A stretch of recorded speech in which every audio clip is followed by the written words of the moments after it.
नमस्कार, आप देख रहे हैं सत्यमेव जयते लाइव और मैं हूं आपके साथ ऋतु सिंह। कोरोना मामलों को लेकर सरकार भले ही संवेदना बरतते हुए उचित और बेहतर इलाज का भरोसा दे रही है, लेकिन कुछ लोग ऐसे हैं जो इंसानियत को शर्मसार करते हुए कोरोना संक्रमित मरीजों से धन उगाही में लगे हुए हैं। अधर्म का ये ताजा मामला धर्मनगरी मथुरा से आया है, जहां चंद दिनों पहले एक कोरोना मृतक का शमशान में दाह संस्कार नहीं करने दिया गया। तो आज कृष्ण विहार कॉलोनी निवासी पूर्व पेशकार त्रिलोक सिंह की मौत के बाद सामने आया है। दरअसल 14 सितंबर की रात निजी अस्पताल में पूर्व पेशकार त्रिलोक सिंह की मौत हो गई थी। वो कोरोना संक्रमित थे। अस्पताल ने परिजनों को उनका शव दे दिया। पुत्र कमल विष्ट और अन्य परिजन ही अस्पताल से पेशकार के शव को एम्बुलेंस में लेकर यमुना के ध्रुव घाट पहुंचे। यहाँ पहुंचकर जब उन्होंने शमशान घाट के कर्मचारी से बातचीत की तो ध्रुव घाट के कर्मचारियों ने संवेदनाओं की सारी हदों को पार कर अंतिम संस्कार के लिए 20,000 रुपए की मांग की। अंतिम संस्कार के लिए जब परिजनों ने इतने रुपए में देने में असमर्थता जताई तो 17,000 रुपए में शव का दाह संस्कार तय हुआ।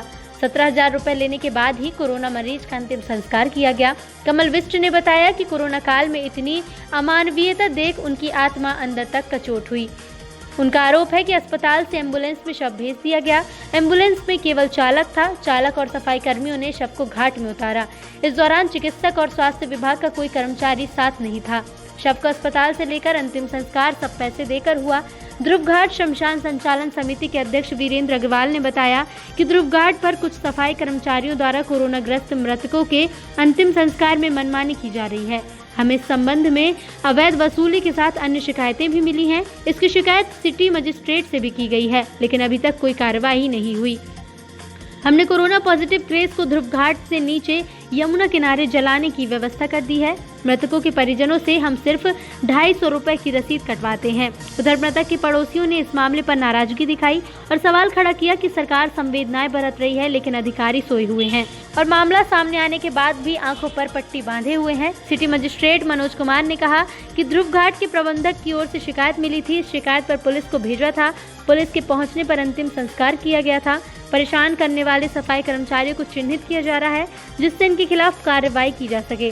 सारा मामला सामने आने के बाद भले ही प्रशासनिक अधिकारी अभी भी मामले को उस गंभीरता से नहीं ले रहे हैं जिस गंभीरता और संवेदना की इस मामले में जरूरत थी, और यही वजह है कि आए दिन जहां कोरोना मृतकों की संख्या में इजाफा हो रहा है, वहीं इस तरह की शिकायतें भी लगातार बढ़ रही हैं।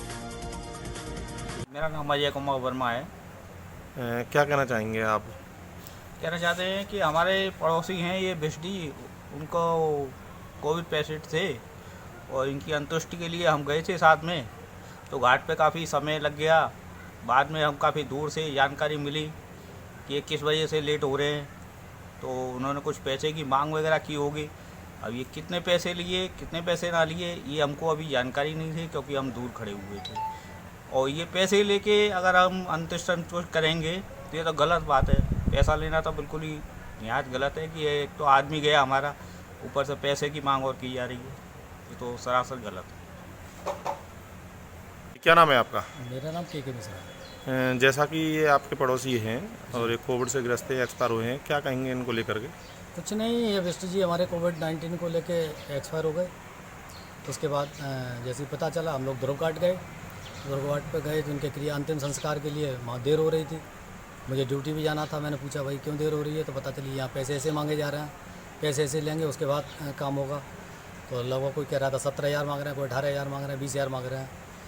तो इस तरीके की व्यवस्थाएं ठीक नहीं है। मतलब पैसे लेके आदमी का क्रियाक्रम के लिए भी पैसे लगेंगे, तो थोड़ा सा बुरा लगा उसको सुनकर। तो आपको जानकारी है कि कितने पैसे में सौदा हुआ? नहीं, ये तो पता नहीं लग पाया कि हालांकि हम यमुना पुल पे खड़े थे कि चूँकि कोविड का केस था इसलिए दूर रहना था, लेकिन वहाँ ये चर्चा हो रही थी, सब लोग कह रहे तो बताते हैं कि निश्चित रकम को 17-18,000 में सौदा हुआ है, उसके बाद इसको क्रियाक्रम करने दिया गया। आपका? मेरा नाम कमल है। क्या कहना चाहेंगे पिताजी की जो मृत्यु हुई है उसको लेकर? हमारे पिताजी जो हैं कोविड-19 के पेशेंट निकले थे और हमने उनको नेती में हमने एडमिट किया था, और यहाँ से हमने खूब अच्छे चलते, कोई उन्हें परेशानी नहीं थी, कोई कुछ नहीं था। हमने वहाँ जाके एडमिट किए।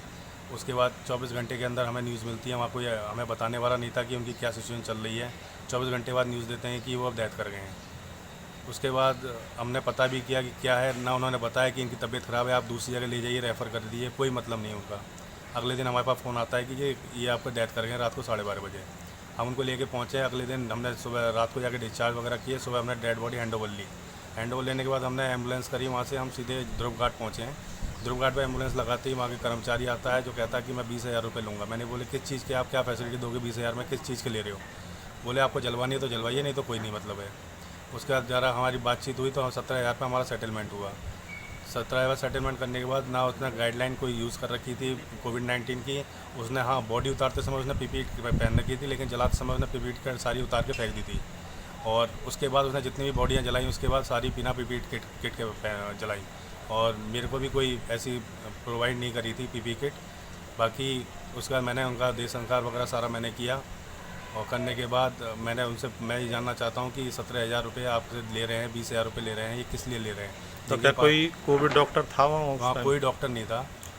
जो पिताजी का अंतिम संस्कार किया था तो आपको पीपी किट नहीं पहनाई? नहीं, मेरे को कोई पीपीई किट नहीं पहनाई थी। मेरे को कितने रुपए लिए थे आपसे? मेरे से 20,000 की मांग की गई थी, जो 17,000 पर सेटल हुई थी। और रसीद कितने की दी थी आपको? रसीद मुझे जो दे रखी है, जो नॉर्मली वहाँ की घाट की कटती है, उस पर तो 100 रुपये लिखा रहता है, लेकिन कोई बंदा लेके आया तो 100 या 250 रुपये ही कटती है, जो नॉर्मली रसीद कटती है। जो वो रसीद मेरे पास है, मेरे पास। और इसके अलावा मेरे 17,000 कुछ नहीं। वहाँ पे लकड़ियाँ भी जो नॉर्मली लगाते हैं 7 मन 8 मन, वो भी 3.5 मन 3 मन के आसपास लगाई थी। डेड बॉडी दिख रही थी, मैं दोबारा लकड़ियाँ डलवाई थी उसमें। हम लोगों ने जो है एम्बुलेंस जो हमने केडी मेडिकल से हम जो नीति के लिए लेके आए थे, केडी मेडिकल वालों ने एम्बुलेंस बुलाई थी, जो हमने 6,000 रुपये हमने चार्ज किया उसका। हमसे 6,000 रुपये उन्होंने चार्ज किए, और उसके बाद जो डेड बॉडी ले जाने के लिए भी 4,000 रुपये उन्होंने चार्ज किए थे। जिसके पास नहीं होगा वो बंदा कैसे कर सकता है? और 17-18 गरीबों के पास नहीं है तो क्या डेड बॉडी वो खुद जलाए या छोड़ के चले जाए, या उसका अंतिम संस्कार ही ना हो? मैं ये बातें जानना चाहता हूँ। जो हम पैसे दे रहे हैं उसकी मेरे को जानकारी चाहिए कि क्यों ऐसा शमशान घाट पर क्यों हो रहा है ऐसा। सर बताएं कुछ, एक ध्रुव घाट का मामला आ रहा है, अंतिम संस्कार के चक्कर में पैसे मांगे जाते हैं, 120,000 रुपये मांगे गए, 17,000 में उन्होंने फिर वो उसका अंतिम संस्कार करवाया है, क्या मामला? देखिए, ध्रुव घाट पे क्योंकि यहाँ कोरोना पॉजिटिव भी जो डेथ होती है उनका भी अंतिम संस्कार होता है, और जो सामान्य डेथ होती है उनका भी अंतिम संस्कार होता है। यहाँ पर एक बार मेरे संज्ञान में एक शिकायत आई थी अगस्त में, लगभग 20-21 अगस्त के आसपास, कि जो वहाँ पर एक व्यक्ति रिक्की नाम का था, वो उनसे अधिक पैसे की मांग कर रहा था। तो मुझको उन्होंने फ़ोन किया, तो मैंने तत्काल वहाँ इंस्पेक्टर को पुलिस चौकी के माध्यम से उस व्यक्ति से समस्या का निराकरण कराया, और मैंने उसी समय एक पत्र लिखा था अपने इंस्पेक्टर कोतवाली को, नगर आयुक्त साहब के यहाँ, सहायक नगर आयुक्त को और सीओ को। चूँकि कोविड के जो केसेस आते हैं, कोई व्यक्ति सामान्य आदमी छूना भी नहीं चाहता, उससे दूरी भी बनाए रखते हैं लोग। अब हम चूँकि किसी का शोषण ना हो, इसके लिए इस घाट के रखरखाव करने की जो समिति है, श्री कृष्ण संस्थान से जुड़े लोग हैं, उनकी एक बैठक आहूत करके इसका समाधान हम कराते हैं, जिसमें नगर निगम को भी बुला लेंगे, पुलिस को भी बुला लेंगे, इसका समाधान कराते हैं।